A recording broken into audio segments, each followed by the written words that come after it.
જંબુસરમાં સ્થાનિક સ્વરાજની ચૂંટણી પહેલા કોંગ્રેસની સભામાં ભાજપના કિરણ મકવાણા સહિત 40 થી વધુ કાર્યકરો ભાજપ છોડી કોંગ્રેસમાં જોડાયા હતા।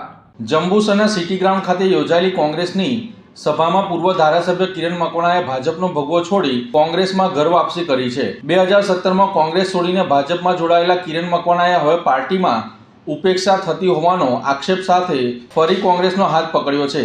આ સાથે જ ભાજપના અનુસૂચિત જાતિના મોરચાના પીઢ કાર્યકર અને જિલ્લા ઉપપ્રમુખ કનુભાઈ ઈશ્વરભાઈ પરમાર પણ કોંગ્રેસમાં જોડાયા હતા। તેમજ વંદનાબેન પટેલ સહિત 30 થી 40 કાર્યકર્તાઓ ભાજપ છોડીને કોંગ્રેસમાં પ્રવેશ કર્યો હતો।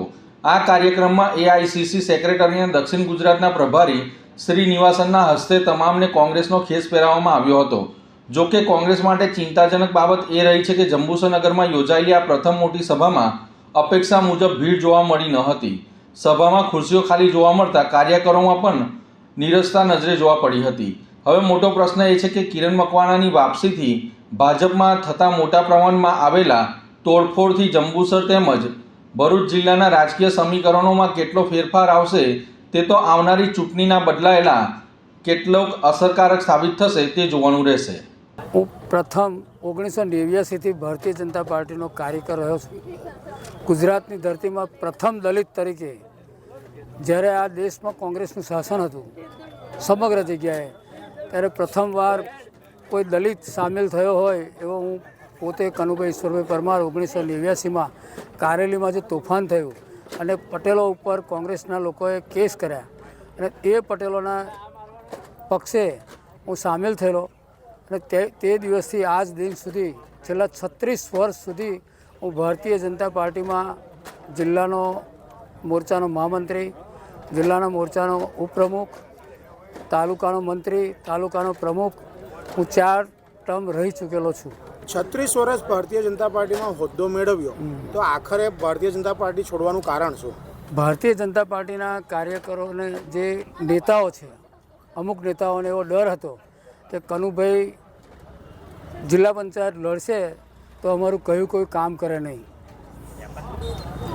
પણ એમને એવો ડર હતું કે આયાતી ઉમેદવાર આવવાના કારણે ક્યાંક ને ક્યાંક એટલે પાર્ટીએ પૈસા લઈ લીધા અને પાર્ટીના અમુક કાર્યકરોએ પૈસા લઈને પૈસાથી ટિકિટ આપી છે અને એમણે હતું કે કનુભાઈ ગરીબ છે, કનુભાઈ પાસે પૈસા નથી, ચૂંટણી લડવા 50 લાખ રૂપિયા ખર્ચ થાય તો એ ખર્ચો કોણ ભોગવે, એટલે એમણે આયાતી ઉમેદવાર લઈ આવ્યા છે। તો આપના કોંગ્રેસમાં જોડાયા બાદ ભાજપને કેટલો ફટકો પડશે?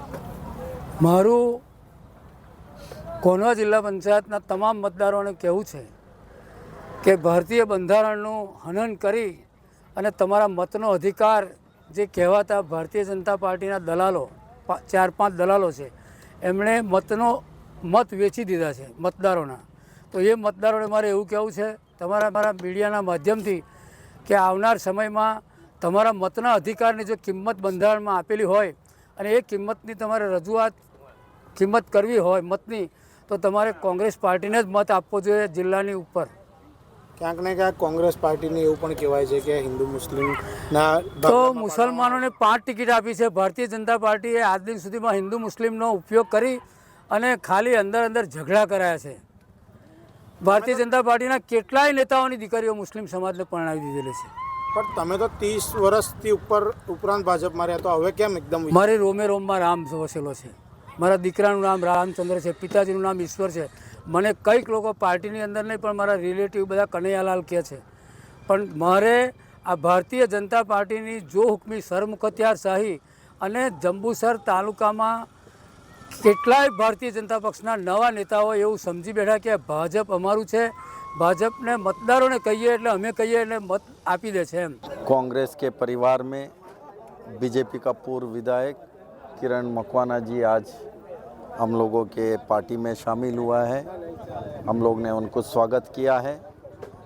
आप देख सकते हैं लोकल बॉडी चुनाव के समय में सरकार ने कोई कसर नहीं छोड़ा, किस तरीके से पुलिस को दबाव बना दिया, तमाम कोई कसर नहीं छोड़ा। वह नॉमिनेशन वापस खींचने के लिए पूरा गुजरात में आपको देखने को मिला। बहुत सारे जगह में उन लोग ने सक्सेस भी हो गया, बट लोग जो किस तरीके से इनका रवैया रहा उसके लिए जवाब जो आने वाले चुनाव बहुत कुछ ही दिन बचा है, उस दिन जो वोट ये गुजरात का जनता, इस गुजरात का युवा को बचाने के लिए, आदिवासी को बचाने के लिए, गरीब, मजदूर, महिला, सभी लोग, सभी वर्ग लोगों को बचाने के लिए और संविधान को बचाने के लिए आज वोट देगा। और किस तरीके से यहाँ करप्शन हो रहा है, किस तरीके से पेपर लीक हो रहा है, किस तरीके से बेरोजगारी घूम रहा है, किस तरीके से सरकार ने जो तमाम जो पोल के नाम पे जो कर रहा है, जो कमीशन के बेसिस पे जो करप्शन इतनी बड़ी लेवल पे किया,